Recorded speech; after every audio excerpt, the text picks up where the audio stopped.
panel.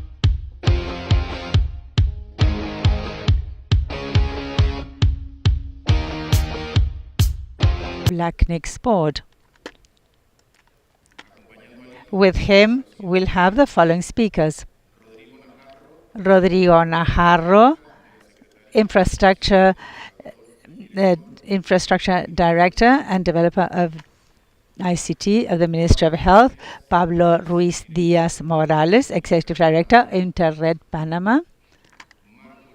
Marco Luna, Coordinator of Telecom Operations for Indigenous Communities, Civil Association. Gilberto Lara, Director General of Connection El Salvador and member of ISOC in El Salvador. This panel will be dealing with key aspects such as the last mile connectivity challenges for communities with limited access. It also seeks to promote the exchange of practical lessons learned and innovative solutions that contribute to bridge the digital divide in difficult to reach contexts. Lito, you have the floor to begin this panel. Hola, hola. Muchas gracias, César. Thank you very much, Cesar. Thank you, Alejandro. Thank you, Ariel, for your words. I would like to start as the first Salvadoran who takes the floor in this plenary to take this opportunity to welcome all those who are visiting from other places. As I have said, this is the first time that I have the opportunity of saying welcome to my country. This fills us with satisfaction. I have received very pleasant comments on the hospitality of my country people. And I think that in general, our culture is always welcoming and open, and we love to have you all here. I truly hope that you can enjoy our country in addition to the sessions we'll be having at LIC, and that you also have the opportunity to visit and also to eat the famous pupusas if you haven't tried these. So let us now start with this session. First of all, as we said, this is a very challenging topic, a topic that is still on the table. It's part of the pending task, namely connecting those who are not connected in the countries of our region. For several reasons, the topology, the geography, the funds, the education, the culture, and even electric power are obstacles that prevent us from achieving our dream, including myself, of connecting every single inhabitant in a given country, including those more remote locations. As we are aware, and as we heard in the introductory words, we know that internet has a strong impact on many things. So what we visualize is when more persons are connected, we can do more business, we can do more culture, education, and come closer to with other inhabitants of this planet. I think we all wish to achieve this for our countries.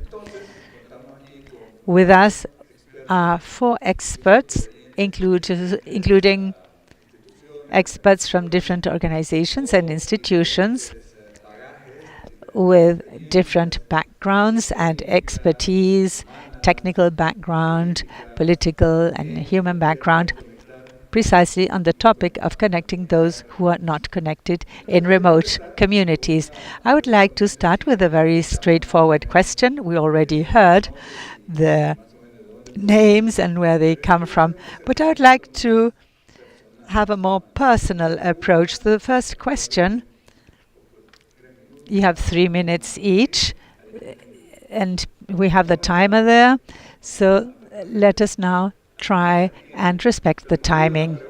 But as I said, the question is that each of of you may give us a personal experience that is not so technical, but more anecdotal, more personal, and even funny, if you wish, of your work connecting the those that are not connected, and what experience can you have, not so technical but rather closer to your heart and your memory, that we may identify and know through that, because you also gain in those experiences.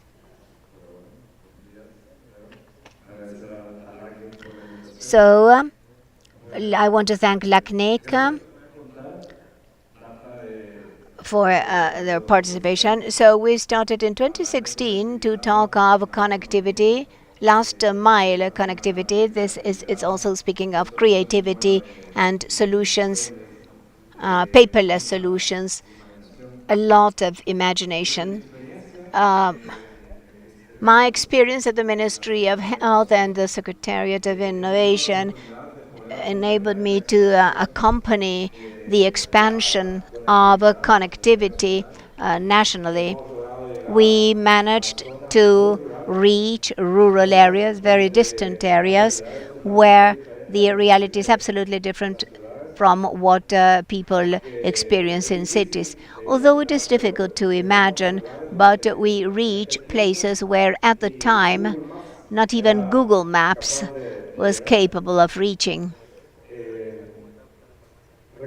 I remember that at the time in the health facilities there was no dedicated connectivity, and in the most remote places the only way you could reach with connectivity was through modems.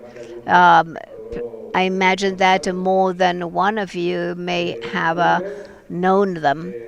So once we visited a rural establishment very distant from the city, and when we reached there in this place, the modem could not be connected to any radio, close radio bases.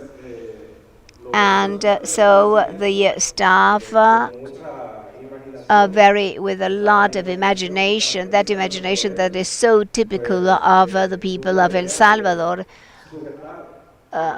thought of connecting the modem to a bamboo stem 3 meters high, and they put the rod in the highest place of the building, and believe it or not, we had connection. So with that, in that venue, they managed to connect all the devices with Wi-Fi, and they could send the information that they were requested daily, because in the end of the day they had to inform all the statistics of the production of the staff, that it was a healthcare facility. And that day we all laughed, we all enjoyed that solution, but we also learned.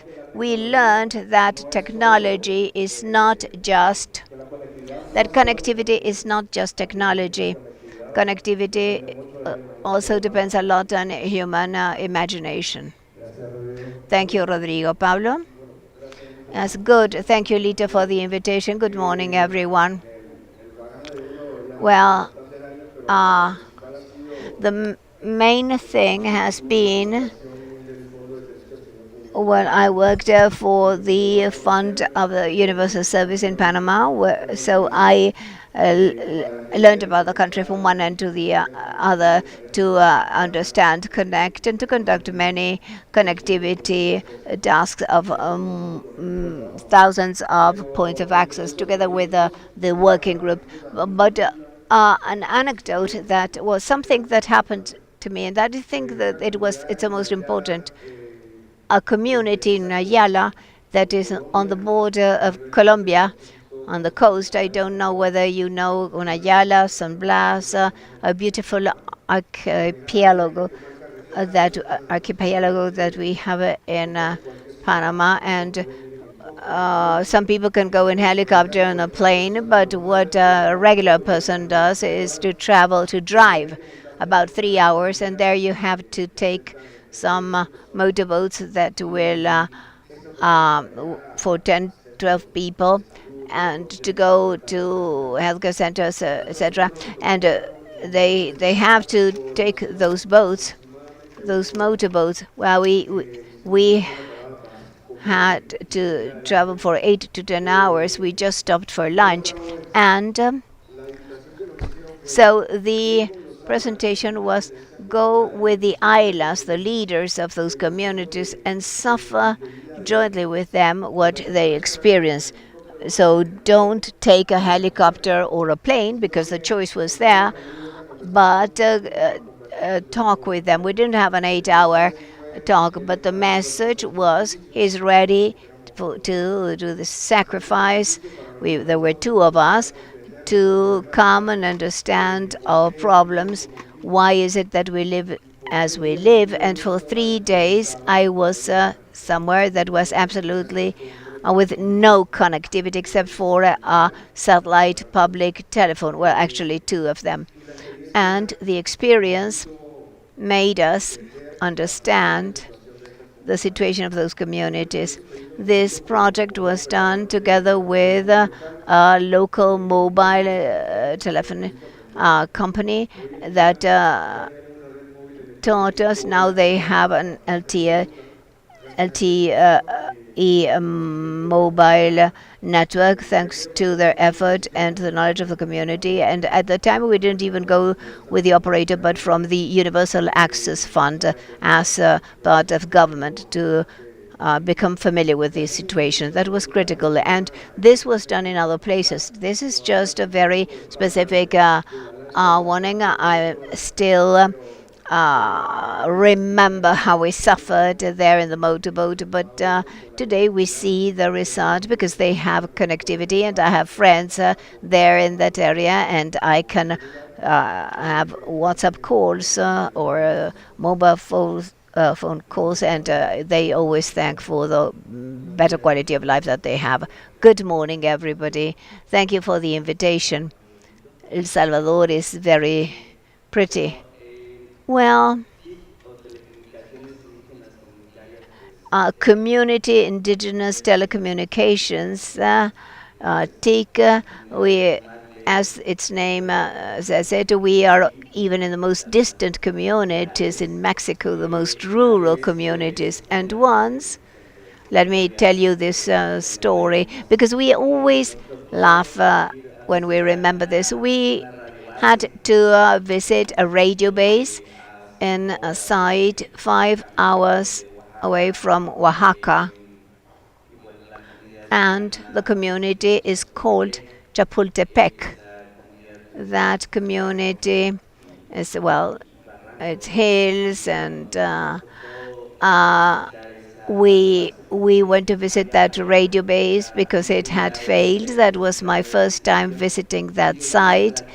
And we reached the community. There's an administrator there that knows the region and does the proper maintenance of the equipment. So when we were going to the site, the person got lost. And we got lost there on the hill. And we walked for 2 hours all about. We didn't find anything. We would walk and walk, and we would go up and down. We found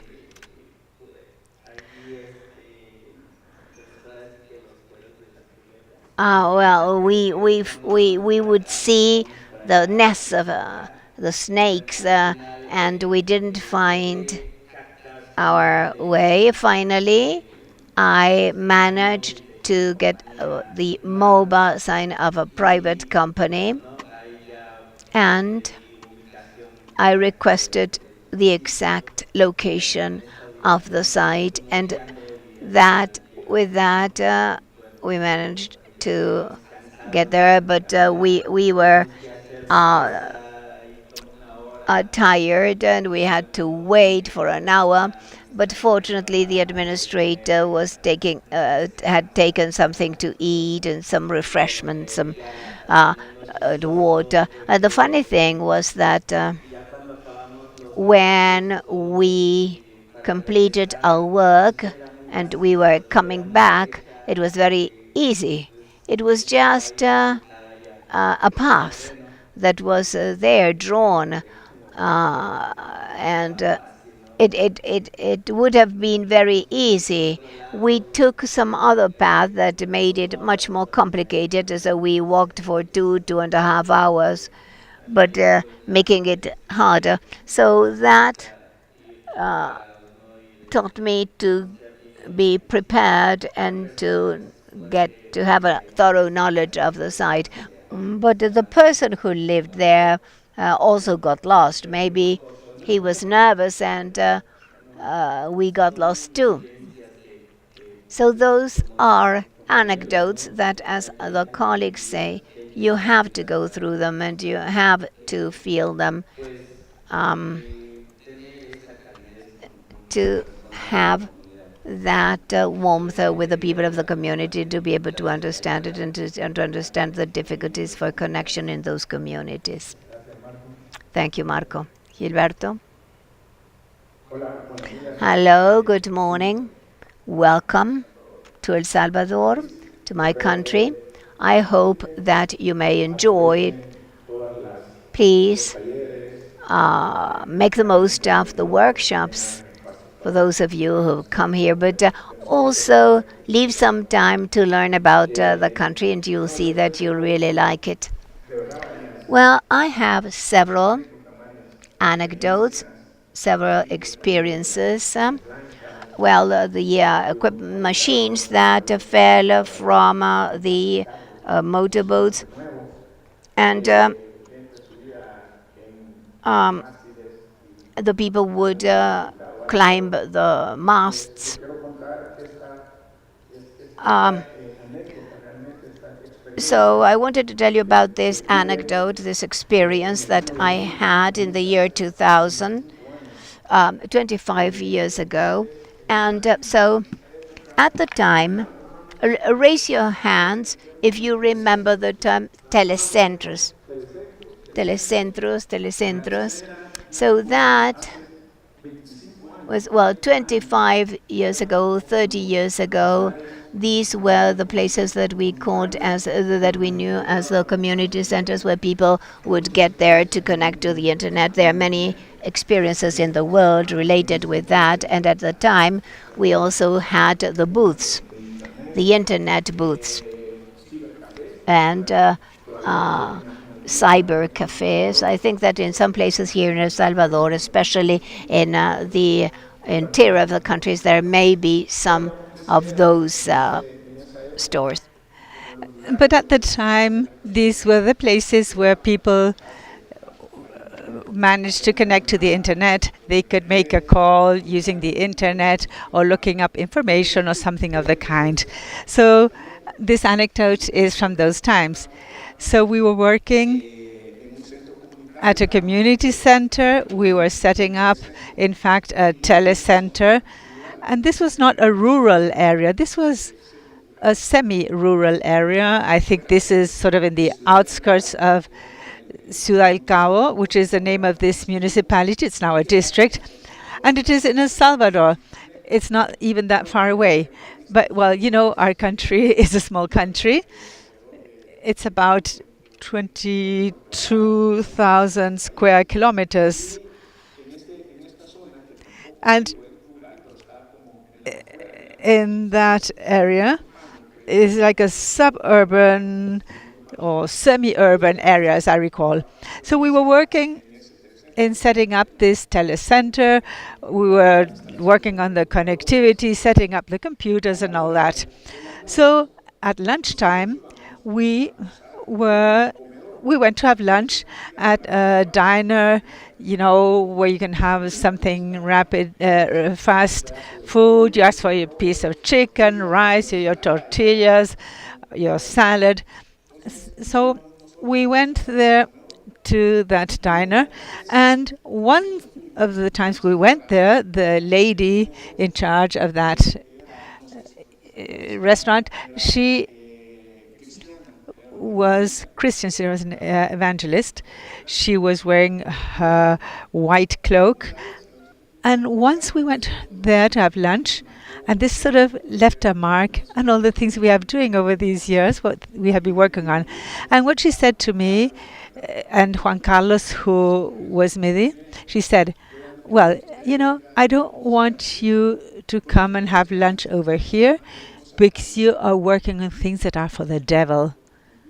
That's what she said to us, imagine. So I don't want you to have lunch here anymore. You're working on things that have to do with the devil. And she was referring to computers, she was referring to the internet. So those are the things that sort of left us speechless. Now, curiously enough, she had children. I recall there was a boy and a girl, and the boy might have been, 12, 13 or so years, between 12 or 15 years old. Once we finished setting up everything and we opened up so that people could come and use the internet and the computers, the two kids came and they wanted to learn about what this was all about. So the first thing I asked them was if their mother was aware that they had come to this center. And the girl, who was the older of the two, she said, yes. She said, Mom knows. And she wants us to check what this is all about, because why is this something that has to do with the devil? So ultimately, after all, that woman had certain doubts as to what we were in fact doing, because for her, my reading was that this was something obscure. She didn't know what this was all about, but she nevertheless had that concept that she had to know what occult things we were working on. So that was quite interesting for the development of my career all along these processes with the local communities. It led us to, in fact, be aware that cable, internet, technology, antenna are all secondary facts. Ultimately, this is a means to achieve many things. The most important thing, and what we started to do in all the other implementations of centers such as these, was to involve the local communities. And this is what we'll continue to discuss during this panel. In other words, that we have to raise the awareness of the people, of the locals, in order to prevent that sort of negative attitude that people might have with respect to these initiatives. So hopefully children are now successful professionals thanks to that community center that we opened and benefited many people in terms of training and capacity building. And awareness of the locals is very important in all these communities, because in rural areas many people haven't have access to education and culture. So from all the anecdotes and experiences, personally, this was one that left a mark, namely that she said we're working on things that to do with the devil. Thank you very much. The idea was then to learn a bit more about them personally. Lo que tenemos son índices. What we have are indications of the potential difficulties that we might have when connecting an area with more infrastructure and those things. So these there may be dramatic or funny experiences. There may be funny now, but not at the time they happened. but they are part of this experience. So now let's have a round of specific questions for each, depending on your experiences, depending on your working experience. Let's start with Rodrigo. In your view, what are the concrete examples and what are the hurdles that you found in the public or government infrastructure when installing the last mile in remote places? Well, fortunately, in the recent years, we've had a lot of support, a significant support. So we managed to move forward in the projects of connectivity. About the benefits, I can mention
how to dodge them and how to solve each of the problems.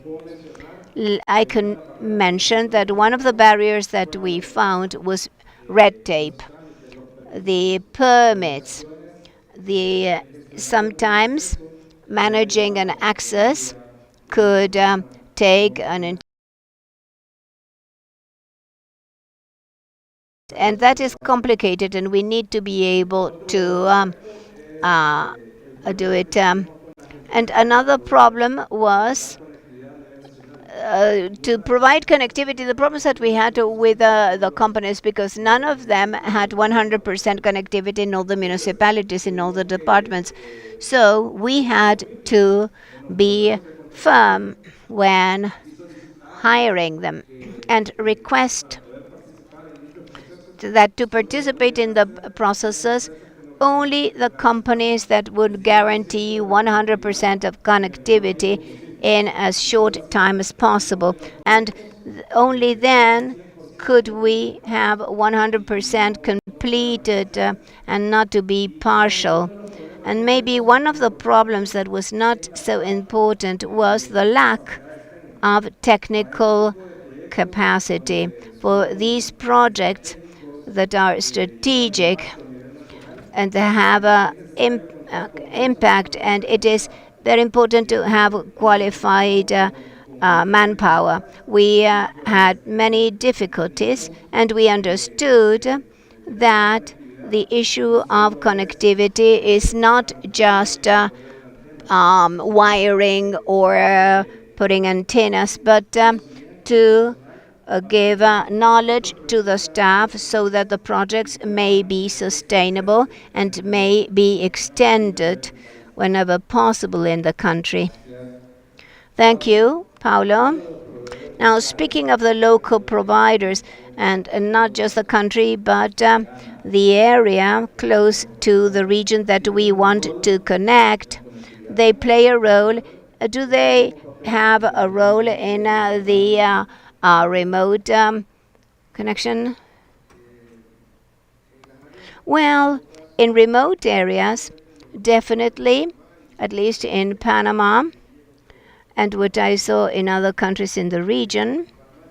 Panama is small too, 4.5 million people, and probably in rural areas there may be a lack of connectivity of 50% in rural areas that lack connectivity. We've seen in recent years that there are mechanisms, and that was possible thanks to national projects that made it possible for fiber optic to reach quite remote areas. It is difficult for a national operator to give services to the community, and it is there that we see these small operators that, with leverage of the larger operators, sometimes they run the risk of doing it and changing their wireless. But we try to get fiber alternatives as fast as possible and finally reach the last wireless.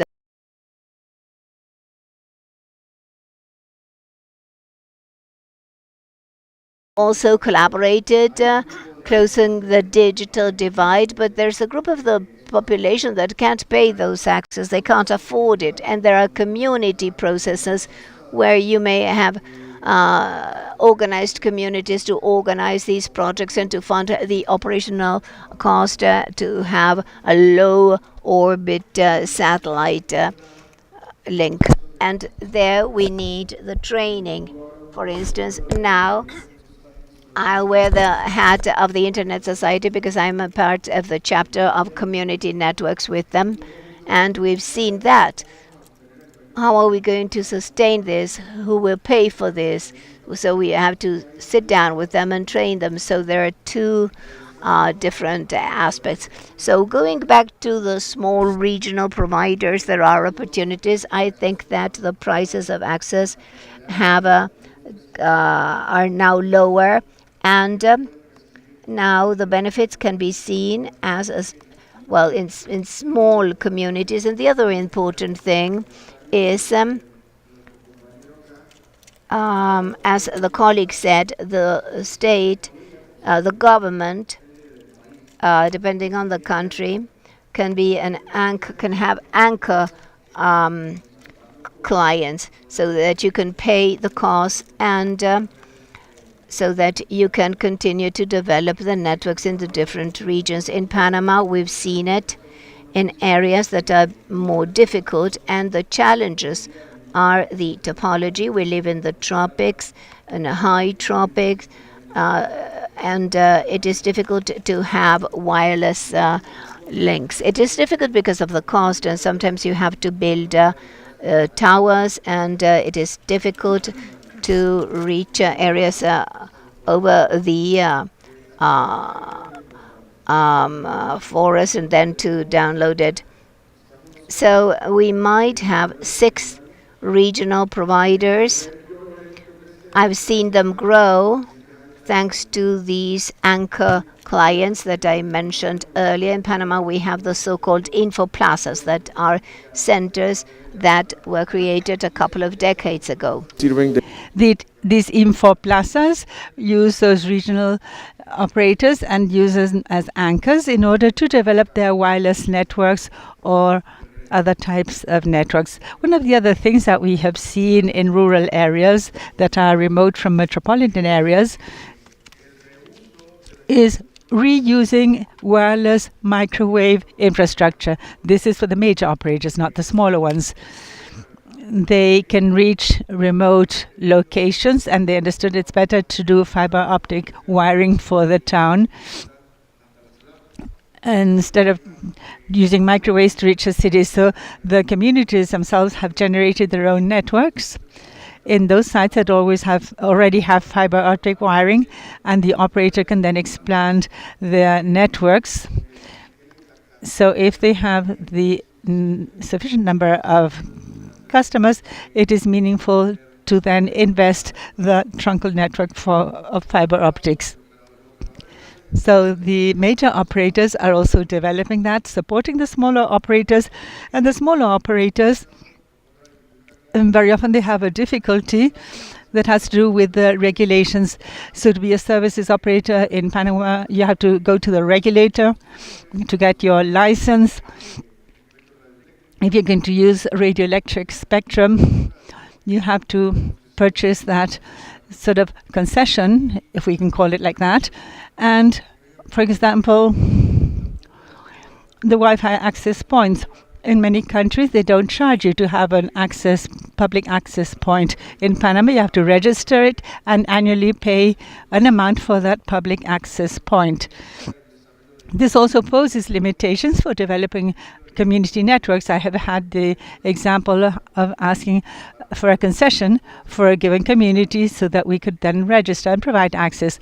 Our intention in projects such as these was to have community networks that are legally set up. So there are many community networks that don't comply with all the regulations of the country. We have seen them. We're trying to have a mechanism that would allow to have this. So you have to do things and learn and face reality and then correct things and then move forward. So I think that the projects you are organizing here for the community regions could evolve and become internet providers in their own area. So there you have a challenge to cover that 50% coverage.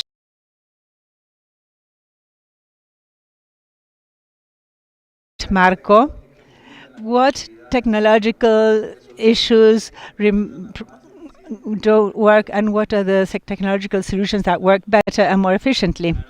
Well, as you heard, TIC communities face the first barrier there precisely because we don't have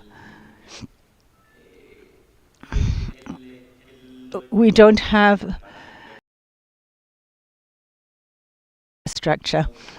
We base ourselves on what already is available in the community.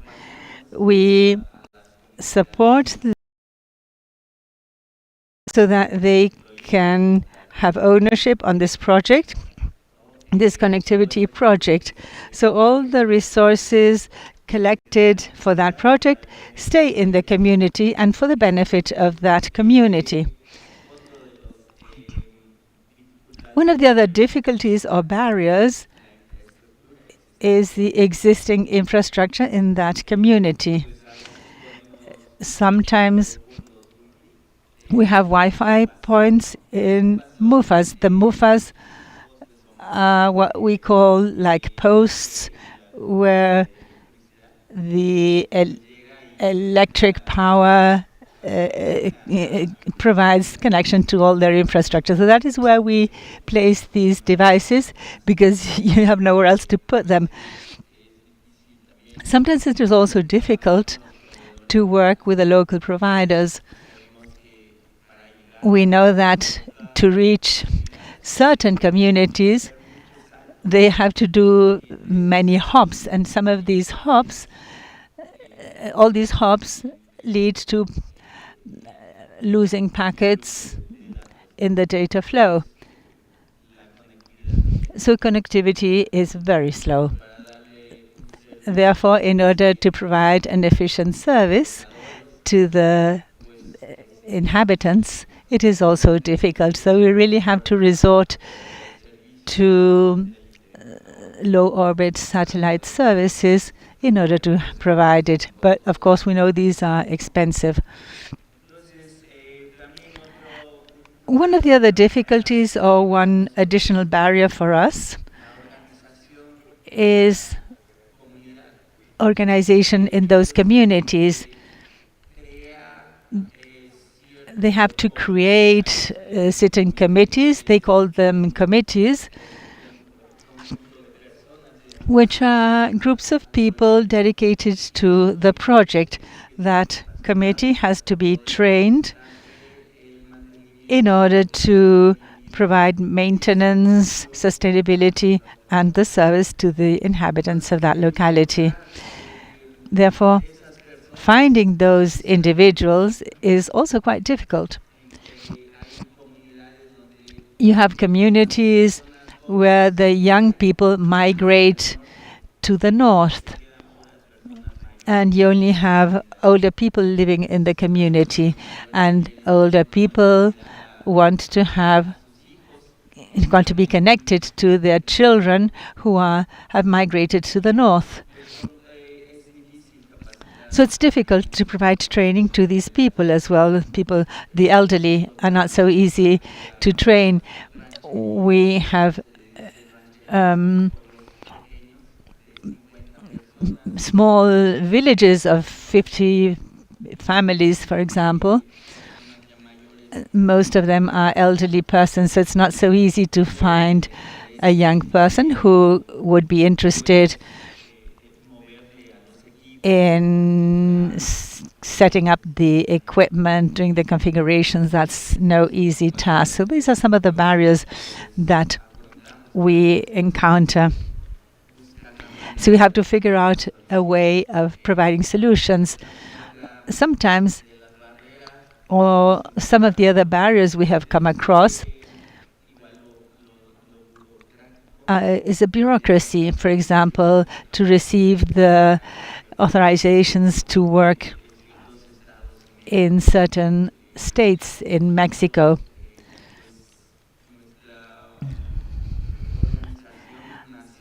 Our organization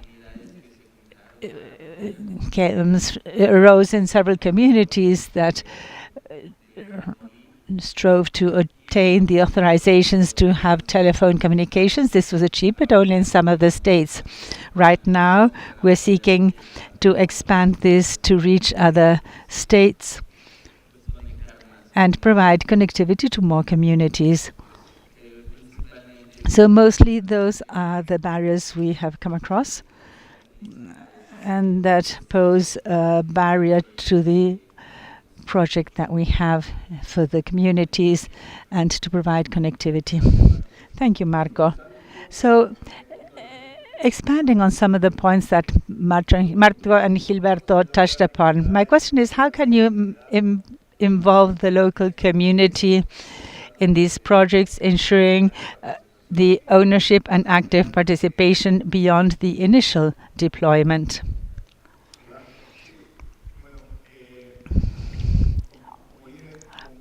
As I said, and the anecdote I told you about, you have to work with the communities, not pursuing the objective of taking connectivity. In fact, that is one of the objectives. It is a goal, namely to provide connectivity to the community. But it is important to figure out, once you have achieved that connectivity, to involve the individuals in that community. So based on the experience that we have had with the implementation of a project such as these, is to do this right from the outset. This somehow allows us to give us a greater likelihood that once the connectivity has been established, once you are connecting the people in the community, this will then provide medium and long-term sustainability. Along the processes that we have been working on, our rationale in providing connectivity, this has to do with appropriation, use, and application of technologies, because at the end of the day, connectivity will somehow be solved. Those that have more experience from the technical standpoint will come across difficulties. For example, the mountains, the posts, the towers, and so on. All these things, technically speaking, can be solved. So the problem, the technical issues, will somehow or other be solved. Now, the most important thing here is that as part of the solution is how to figure out a solution to these problems, you can do so with the community. So in these processes, what has worked well for us is identifying leaders in the communities. We have a generational issue in the communities. We are countries, especially in Central America, in Guatemala, in Honduras, in Nicaragua, in Salvador and Mexico, where we are individuals that tend to migrate to the United States. So in those communities, how do you manage to try to attract young people to these communities? Because normally it's the younger people who tend to migrate. So this exchange, this work, this intergenerational work is very important along these processes. In other words, identifying leaders, adult leaders, young leaders. This is something that is very important, and also to see the capacity young people have. You do have difficulties in many rural areas regarding access to formal education. As I said when I started, we are a small country, but nevertheless we do have all those issues regarding the distances. Yesterday, in fact, we had a meeting with a community. We're going to see one of the projects we have done near Suchipoto. This is a municipality which is more or less in the center of the country. And like this example, we have many more. So in their community, they have a school until grade 6. If you want to go to 7th grade to 9th grade and then from 10th grade to 11th grade, the distance is about 7 to 10 kilometers in order to go to school. You say, well, 7 or 10 kilometers, it doesn't seem so far away. It doesn't sound so far away. You say 7 kilometers. But, well, then you have other issues that have to do with mobility. How do they travel 7 kilometers?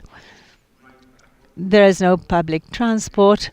They have to go on foot. So how many hours does it take them to go there? They can take a bike, but they do have those difficulties. Therefore, one of the other important things is to always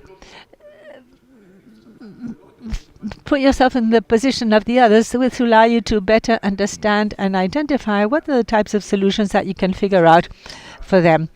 So when you work on these issues of appropriation of technology, implies knowing the community. And when I say knowing the community, and I always give this example, all those here have had the opportunity to study. We have gone to school, to university. I think everyone here has done so. And we do this with one goal. I studied because I want to have a better quality of life. I want to have my company, I want to have a good position, in that this improves my personal livelihood, and this is what we seek to achieve. So identifying in the communities their main economic activity and based on that, teaching them to have ownership of the technology so that they may be able to work better, because that will give them a better quality of life, a better income, better processes, the things they do, if it's in agriculture, if it's fishery, that is where we've had experience working with these projects. So seeing how through technology and through the internet access, how they can improve all those things that they typically do for their economic activity. In the case of children and the young who don't have access to formal education, we can teach them how now they can have access to training, courses, videos, platforms. There are so many now where the young people can learn alone and study. So it's so important to have a technology ownership, and when creating that ownership, we need to engage the people in the community. So it is very important to do it from the beginning. And so that is the experience that was the anecdote that I told you. You get to place, and people around you may say, well, what is he doing? Is he inventing something? What is he doing here? So in these processes of engaging the people in the communities, it's important. So you always need to have the community in the middle of everything, because in the end, the cables, the antenna, everything, in a way, those are solved. But much more if there is installed capacity that we can leave in the community. So definitely that really helps the sustainability projects of this type of projects. So we manage sustainability, not just economic, but also we invent a new term of social sustainability. But here we have social and economic sustainability, because with the economic you preserve things, but with social the people get convinced that indeed what you put there, the tool that you put there, is really going to help them move forward. So I think that's about it. Thank you. Well, the four of us have listened to different perspectives, different challenges of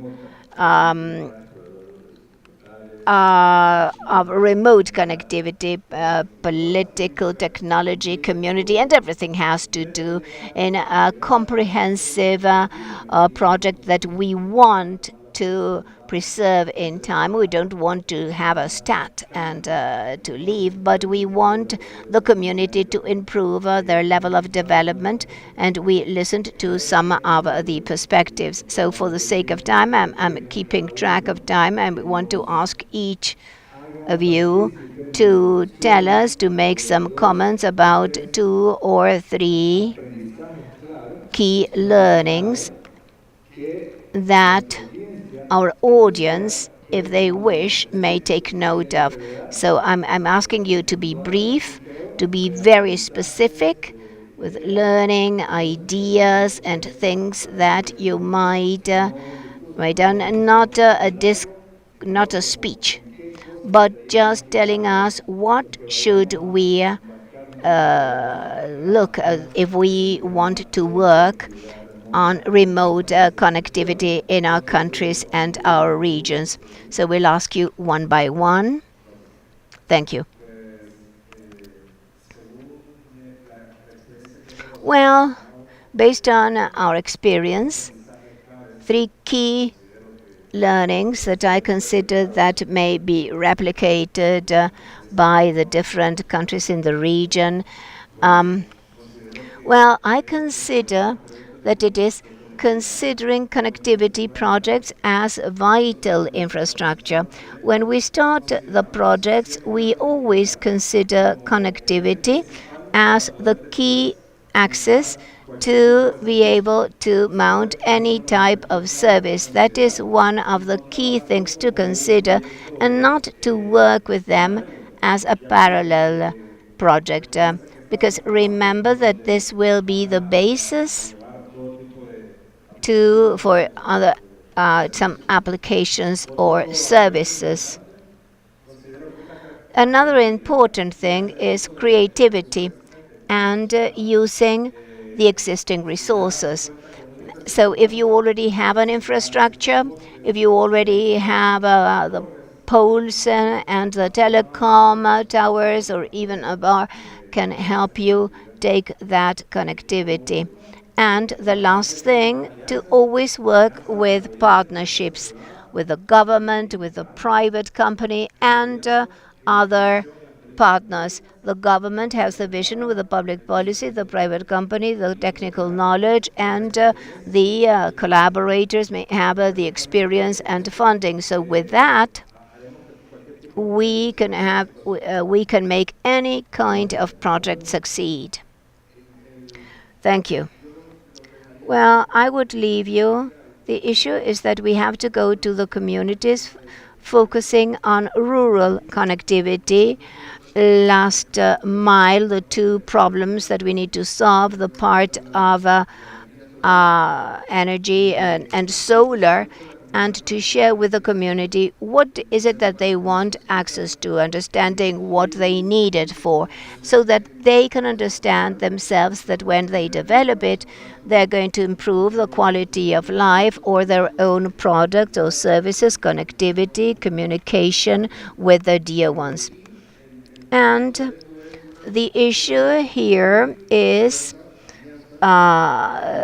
making partnerships of different ways. We have technical people that we want to share knowledge and our experience, and others with other type of environment, sociologists, etc., that may contribute to the development of this community, rural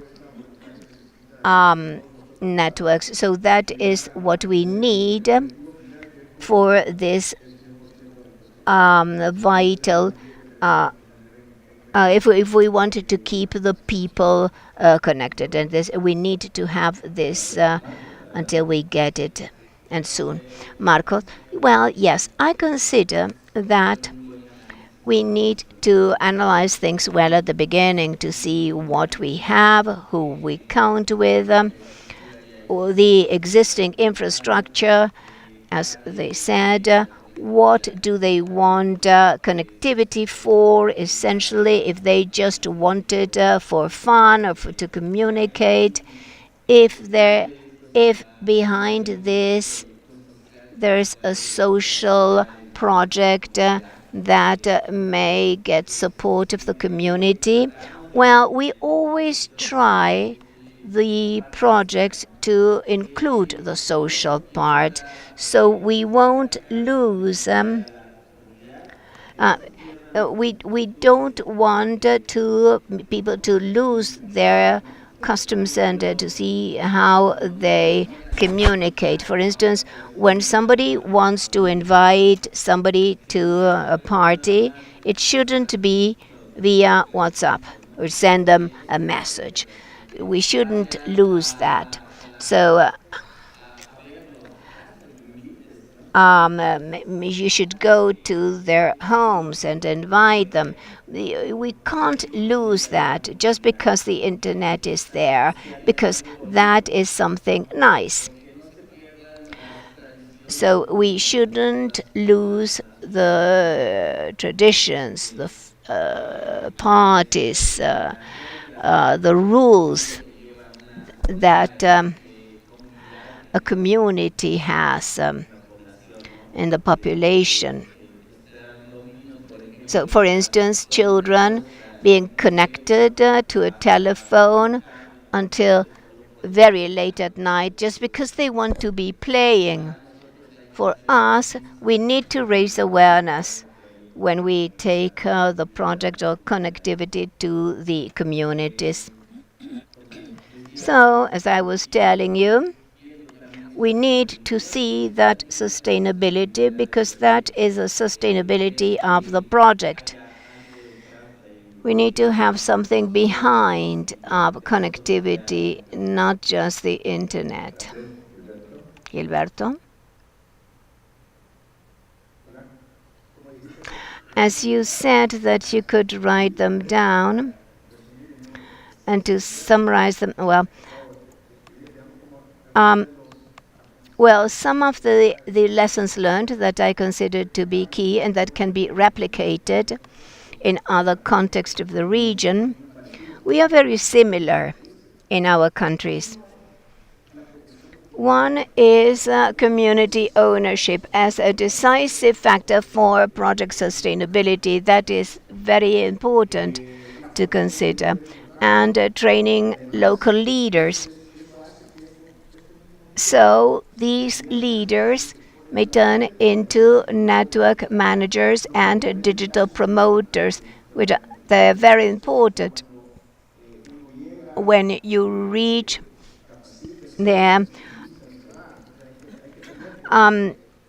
we need to have digital promoters, champions, and it is better if they belong to the same community because that builds trust as they work. And finally, giving connectivity and to provide things that will improve people's quality of life, so that connectivity may not just be to take access. There needs to be a purpose. So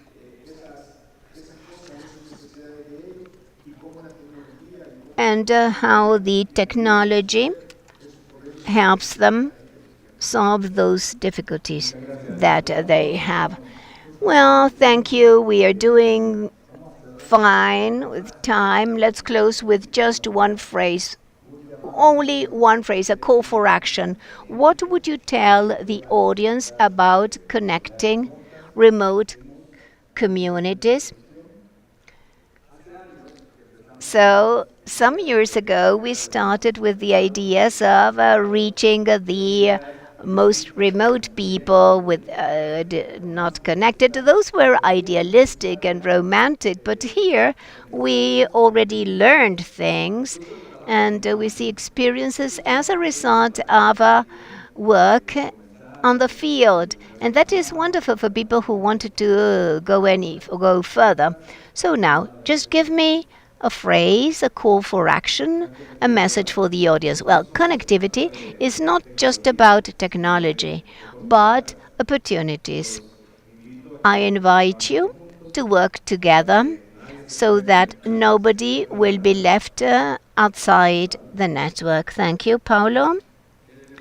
Well, the key element when developing networks is to make them sustainable. We have to work with that community sustainability, and even with the small entrepreneurs and the small ISPs.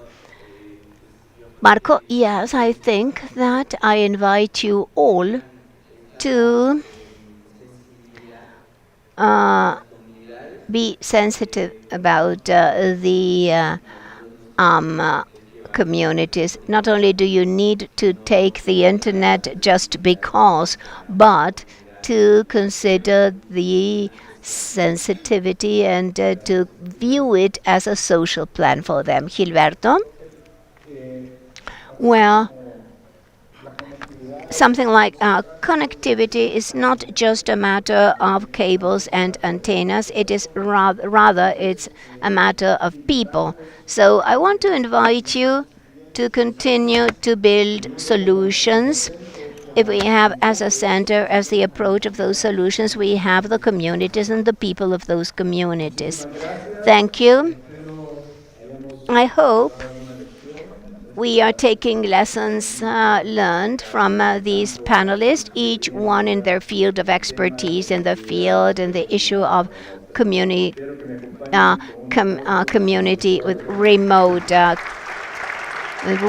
communities. A round of applause for them, please. And with this, we finish this first panel in the session. So let's go and take a picture.